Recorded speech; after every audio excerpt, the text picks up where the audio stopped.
दोस्तों, जहां एक तरफ पूरे वर्ल्ड में, पूरे भारत में कोरोना ने अपनी गिरफ्त बना रखी है और सरकार ने लॉकडाउन कर रखा है पूरे भारतवर्ष को 15 अप्रैल तक।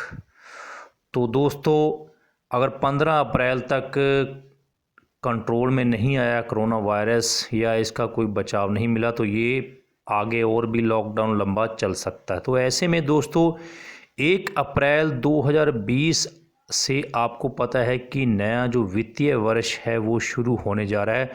तो इस वित्तीय वर्ष में शुरुआत में ही क्या क्या कुछ बड़े चेंजेस होने वाले हैं, पैन कार्ड के नियमों को लेके, जीएसटी के नियमों को लेके, आधार कार्ड के अपने नियमों को लेके, बहुत कुछ ऐसे हैं जो चेंज होने वाले हैं, जिसके लिए आपके पास 31 मार्च तक का टाइम था। लेकिन अभी क्या है, कोरोना वायरस के चलते सब जगह लॉकडाउन हो रखा है। तो 1 अप्रैल 2020 से बहुत से नियम जो है चेंज हो रहे हैं। तो जाने क्या क्या बदल रहा है नए साल 1/4/2020 से वित्तीय वर्ष में, आपको हिंदी में, शुद्ध हिंदी में बताने जा रहे हैं। तो बने रहिए हमारे साथ। नमस्कार दोस्तों, स्वागत है आपका अपने YouTube channel sure and pure solution में। दोस्तों, हम एक ऐसी अपडेट आप लोगों को बताने जा रहे हैं कि जिसमें आपके साथ जिक्र करेंगे कि आधार कार्ड के नियमों में भी बदलाव हो रहे हैं, पैन कार्ड के नियमों में बदलाव हो रहे हैं। जहां पूरा भारतवर्ष इस समय बदलाव में जूझ रहा है कि कुछ ना कुछ बदलाव होना चाहिए। तो कोरोना वायरस को लेके बदलाव के चक्कर में जूझ रहे हैं, हर जगह लॉकडाउन है, लोग घरों में बैठे हैं। तो ऐसे में आपको पता है कि हर वित्तीय वर्ष में 1 अप्रैल से कुछ ना कुछ चेंज होते हैं, इनकम टैक्स में के रूल को लेके, जीएसटी के रूल को लेके, आधार कार्ड, पैन कार्ड और विदेशी टूर हैं वो तो आजकल बंद ही हो रखे हैं, लेकिन कुछ चेंज हो रहे हैं इसमें भी। हम वो आपको इस वीडियो में पूरी चर्चा करेंगे। तो जानकारी पर बढ़ने से पहले आप लोगों से निवेदन है कि अगर आपको लगता है कि इस चैनल पर जानकारी वर्धक वीडियो मिलती है तो इस चैनल को सब्सक्राइब कर लीजिएगा, पास में लगे बेल आइकन के बटन को क्लिक कर लीजिएगा। तो चलिए दोस्तों, बढ़ते हैं जानकारी की ओर। 1 अप्रैल से इनकम टैक्स, जीएसटी समेत पैन कार्ड के नियम बदल रहे हैं। आपकी जेब पर इसका सीधा असर जो है वो पड़ेगा। 1 अप्रैल से नया फाइनेंशियल ईयर जो है, वित्तीय वर्ष जो है शुरू हो रहा है। नए वित्त वर्ष में कई ऐसे नियमों में बदलाव हो रहा है जो आपकी रोज़मर्रा की ज़िंदगी से जुड़े हुए हैं। ये चेंज जीएसटी नियम, रिटर्न को लेकर, पैन कार्ड के नियमों को में होने वाले और भी कई बदलाव होने हैं। हमने एक एक करके आपको 1 अप्रैल से क्या क्या बदल रहा है इसके बारे में बताने जा रहे हैं। तो दोस्तों, पहला आपको बताएं जो चेंज होने वाला पैन कार्ड और आधार कार्ड में, वो है 1 अप्रैल से आपका पैन कार्ड जो है अनवैलिड हो जाएगा अगर आपने इसे आधार कार्ड से लिंक नहीं किया है। आधार कार्ड से आप इसे कैसे लिंक कर सकते हैं अपने घर बैठे बिठाए, आपको कहीं भी बाहर जाने की ज़रूरत नहीं है। अगर आप इसके बारे में नहीं जानते हैं तो डिस्क्रिप्शन बॉक्स में हमारा एक नॉलेजेबल वीडियो की प्ले लिस्ट है, उसमें भी आप देख सकते हैं।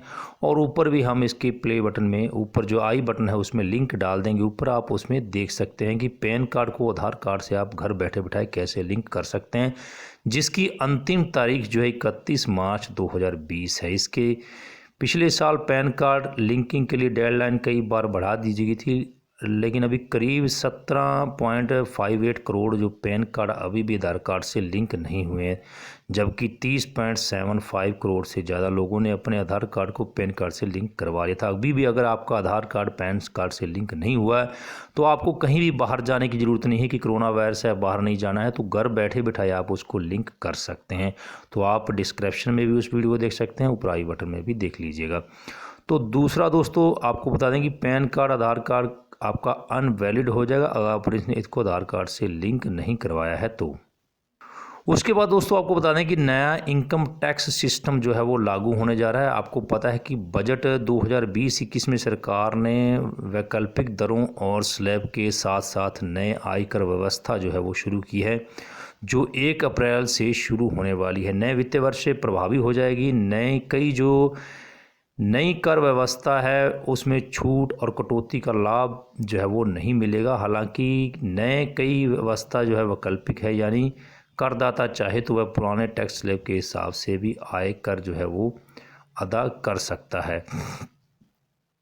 तो वहीं नए कर प्रस्ताव के तहत 5 लाख रुपए सालाना जो है आय वाले को कोई कर नहीं देना पड़ेगा। 5 से लेके 7 पॉइंट यानी कि 7.5 लाख तक जो सालाना आय है जिनकी, उनको इनकम टैक्स 10% देना पड़ेगा।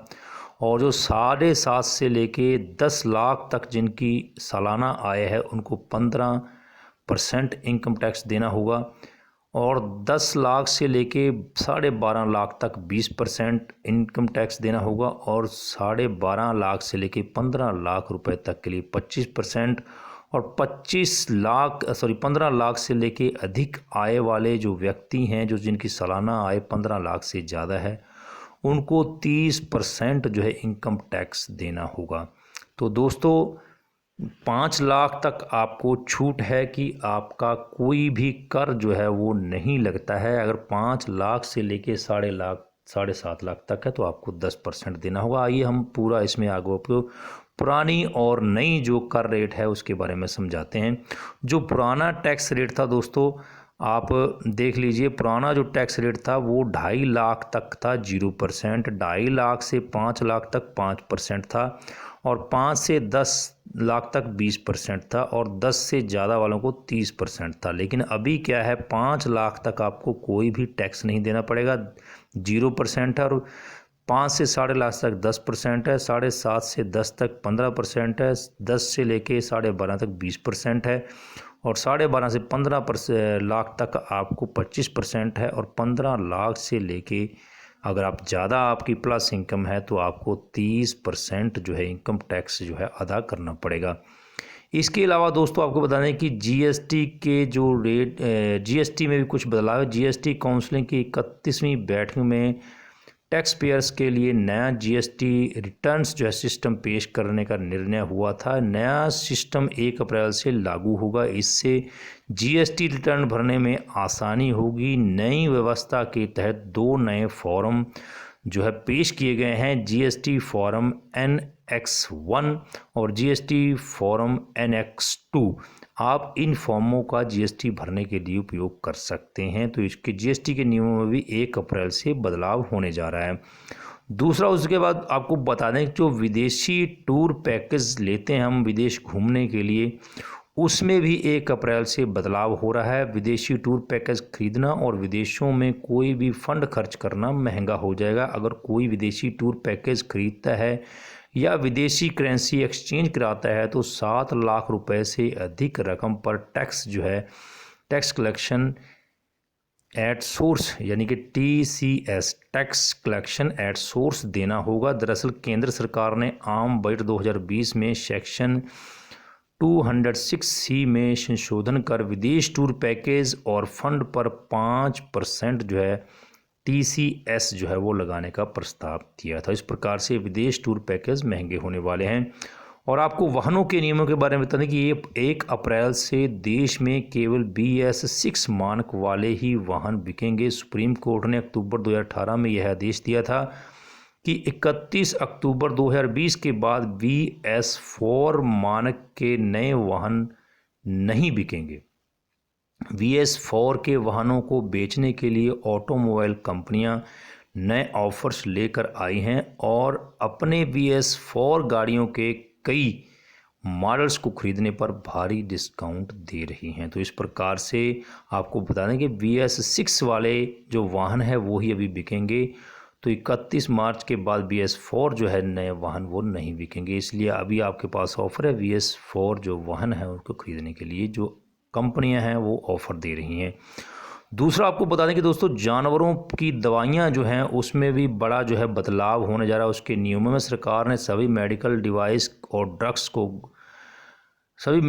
डिवाइस जो है को ड्रग्स घोषित कर दिया है। स्वास्थ्य मंत्रालय ने मंगलवार को जो पिछले गए हैं एक अधिसूचना जारी की है कि इसके मुताबिक इंसानों जानवरों पर इस्तेमाल होने वाले उपकरण भी ड्रग्स कहलाएंगे। और इसके बाद अब ड्रग्स एंड कॉस्मेटिक्स एक्ट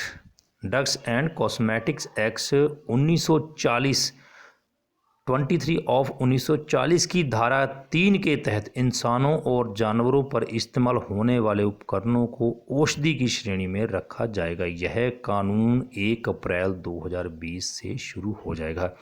तो इस प्रकार जानवरों की जुड़ी हुई दवाइयों के जो कानून हैं वो भी बदल दिए जाएंगे। जो जानवरों की के लिए हम दवाइयाँ इस्तेमाल करते हैं वो ड्रग्स एंड कॉस्मेटिक एक्ट के तहत जो है उसको भी औषधियों की श्रेणी में रखा जाएगा। तो दोस्तों ये थे कुछ नियम जो 1 अप्रैल 2020 से चेंज होने वाले हैं इनकम टैक्स को लेके, TCS को लेके, पैन कार्ड, आधार कार्ड को लेके और जो है जानवरों की दवाइयों के रूप में लेके जो 1 अप्रैल 2020 से जो है बदल जाएंगे। तो दोस्तों ये थी एक नई अपडेट जो हमने सोचा आप लोगों को बता दी जाए कि 1 अप्रैल 2020 से जो नियम है ये तो अपने आप ही चेंज जो है हो रहे हैं। वैसे कोरोना वायरस के चलते पूरा भारतवर्ष बंद है। तो दोस्तों ऐसे में आप घर में रहिए, अपने बच्चों का, अपने बड़े बुजुर्गों का ख्याल रखिए, क्योंकि दोस्तों घर में रहना ही इस समय सबसे सेफ़ है। जब तक ज़रूरत ना हो घर से बाहर ना निकलें। तो दोस्तों ऐसे में आप हमारी वीडियो को देखें, लाइक करें, शेयर करें और हमारे चैनल को सब्सक्राइब करें। मैं मिलता हूं आपको फिर एक नई वीडियो के साथ, एक नई अपडेट के साथ। तब तक आप देखते रहिए आपका अपना channel sure and pure solution. नमस्कार, बाय बाय, जय हिंद, जय भारत, वंदे मातरम।